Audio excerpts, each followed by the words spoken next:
नमस्कार दोस्तों, मेरा नाम है राहुल यादव और आप सभी का स्वागत है आज की स्पेशल वीडियो में। दोस्तों आज की वीडियो का जो टॉपिक है ना वो है बैलेंस्ड एडवांटेज फंड।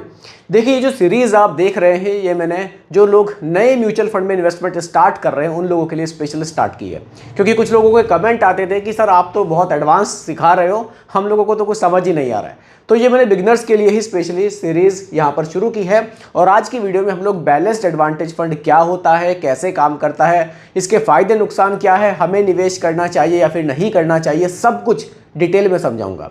और सिर्फ बिगिनर्स के लिए ही नहीं, अगर आप लोगों ने बैलेंस्ड एडवांटेज फंड में निवेश किया हुआ है या फिर आपका म्यूचुअल फंड में जो भी निवेश है तो आप लोग भी इसको समझ सकते हैं, ताकि आप लोग डिसीजन ले सकें कि फ्यूचर में मुझे बैलेंस्ड एडवांटेज फंड में निवेश करना चाहिए या फिर नहीं करना चाहिए, इसके फ़ायदे क्या हैं, इसके नुकसान क्या है, सब कुछ बिल्कुल डिटेल में समझेंगे।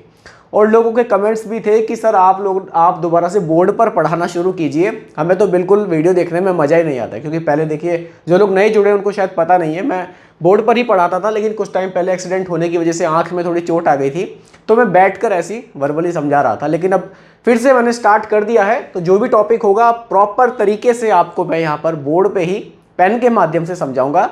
देखिए मुझे भी इसी में मज़ा आता है, मैं भी जो वीडियोज़ पहले बना रहा था मुझे भी मज़ा नहीं आ रहा था, मैं भी सोच रहा था जल्दी जल्दी से मैं स्टार्ट करूं। तो चलिए टॉपिक काफ़ी इन्फॉर्मेटिव है, टॉपिक पर फोकस करते हैं। और दोस्तों एक चीज़ और है, अगर आप लोग जो आपके कमेंट हैं आते हैं, जो सवाल हैं आपके मन में उनको डिस्कस करना चाहते हैं तो आप इंस्टाग्राम पर भी कर सकते हैं, वहाँ आपको रिप्लाई भी बहुत फास्ट मिलेगा।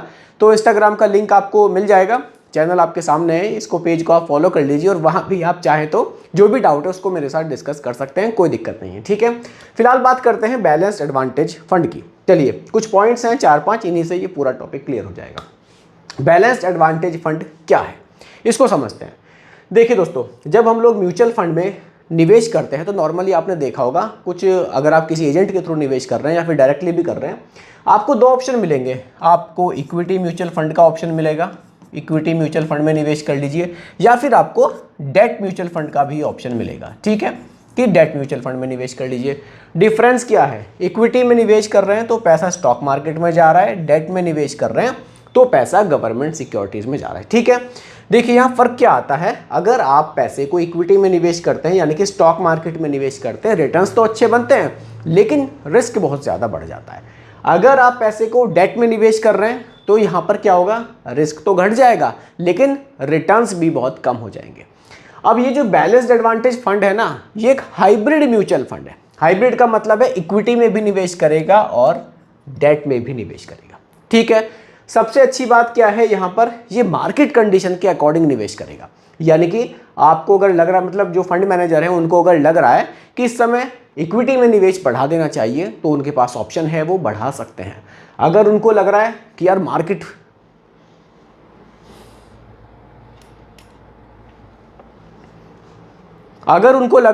यार मार्केट बहुत महंगा हो गया है तो वो क्या करेंगे, डेट में निवेश को बढ़ा सकते हैं। ये क्या है ना, एक डायनामिक एसेट एलोकेशन वाली कैटेगरी है, यानी कि किस में निवेश घटाना है, किस में बढ़ाना है, ये सब कुछ यहाँ फंड मैनेजर के हाथ में रहता है। तो ये इसका एक एडवांटेज है और यही एक हमारा बैलेंस्ड एडवांटेज फंड होता है। अगर आप यहाँ पर रिटर्न्स को इसके देखेंगे तो लॉन्ग टर्म रिटर्न्स इसके लगभग हमने देखे हैं, एवरेज अगर देखें और भी बहुत सारे फंड्स का मिला के तो 12% के आसपास के हमने देखे भी हैं, रिटर्न्स भी ठीक ठाक इसमें बन जाते हैं। तो ये बैलेंस्ड एडवांटेज फंड है। अगले जो हम टॉपिक पर आगे बढ़ते हैं, अगले पॉइंट पर, वो है कि ये काम कैसे करता है। देखिए काम ये कैसे करता है, मैंने आपको बताया कि ये इक्विटी में निवेश करता है, इक्विटी में, और ये डेट में निवेश करता है। ठीक है, दोनों में निवेश करता है। इसका काम करने का तरीका क्या है, ये टोटली वैल्यूएशन पर चलता है। फंड मैनेजर देखते हैं कि अभी इक्विटी में जो है महंगा हो रहा है या फिर सस्ता हो रहा है, पीई रेशियो कैसा है, सब कुछ देखने के बाद ही फंड मैनेजर डिसीजन लेते हैं। अगर उनको लगता है कि फ्यूचर में इक्विटी से रिटर्न्स अच्छे आ सकते हैं, चाहे 6 महीने में आने हो या 1 साल में आने हो, तो इक्विटी में वो निवेश को बढ़ा देते हैं। उनको लगता है कि अभी इक्विटी बहुत महंगा है, ज़्यादा पैसा निवेश नहीं करना चाहिए, तो वो सेफ साइड पैसे को पार्क कर सकते हैं डेट म्यूचुअल फंड्स में, जहां हमारा जो पैसा है कॉर्पोरेट बॉन्ड्स में, गवर्नमेंट सिक्योरिटीज़ में निवेश होता है। काम करने का तरीका इसका ये है। सबसे अच्छी बात, जैसे मैंने आपको बताया, ये डायनामिक एसेट एलोकेशन है, तो घटाना बढ़ाना टोटली यहाँ फंड मैनेजर के हाथ में है। आपको यहाँ कोई टेंशन लेने की ज़रूरत नहीं रहती कि अभी मार्केट महंगा है या फिर सस्ता है, ये इसका एक एडवांटेज भी है। ठीक है, अगले पॉइंट पर चलते हैं जो कि है फ़ायदे और नुकसान। अगर मैं यहाँ फ़ायदे पर बात करूँ, फ़ायदा तो इसका ये है कि अगर किसी वजह से मार्केट में गिरावट आती है तो प्योर इक्विटी म्यूचुअल फंड के मामले अगर आप उससे कंपेयर करेंगे तो ये कम गिरता है। कम क्यों गिरता है? क्योंकि इसका एक हिस्सा डेट में भी निवेश है, इसीलिए जो गिरावट होगी वो इक्विटी म्यूचुअल फंड के कंपेयर में अगर आप देखेंगे तो आपको कम देखने को मिलेगी। सबसे बड़ा फ़ायदा तो इसका यही है।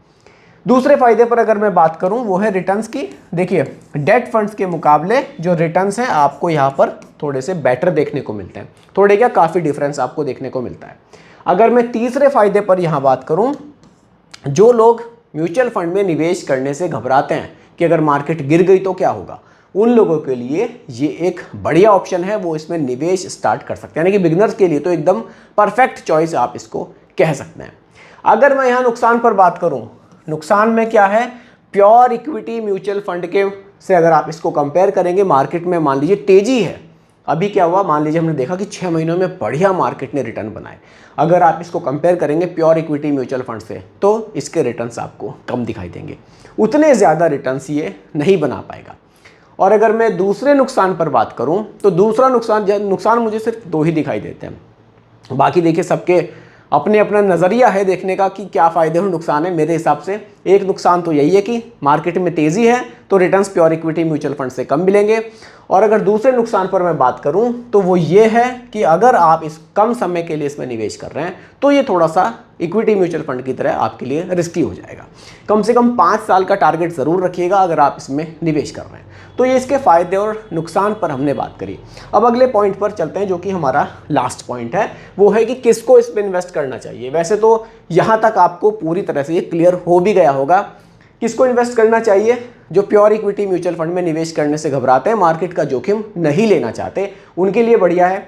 जो म्यूचुअल फंड में भी स्टार्ट कर रहे हैं कि भाई मुझे भी म्यूचुअल फंड में निवेश स्टार्ट करना है लेकिन थोड़ी सी घबराहट है, उनके लिए बढ़िया है कैटेगरी, निवेश स्टार्ट कर सकते हैं। Returns pure equity mutual fund के मुकाबले भले ही कम मिले लेकिन स्टेबिलिटी बढ़िया मिलेगी।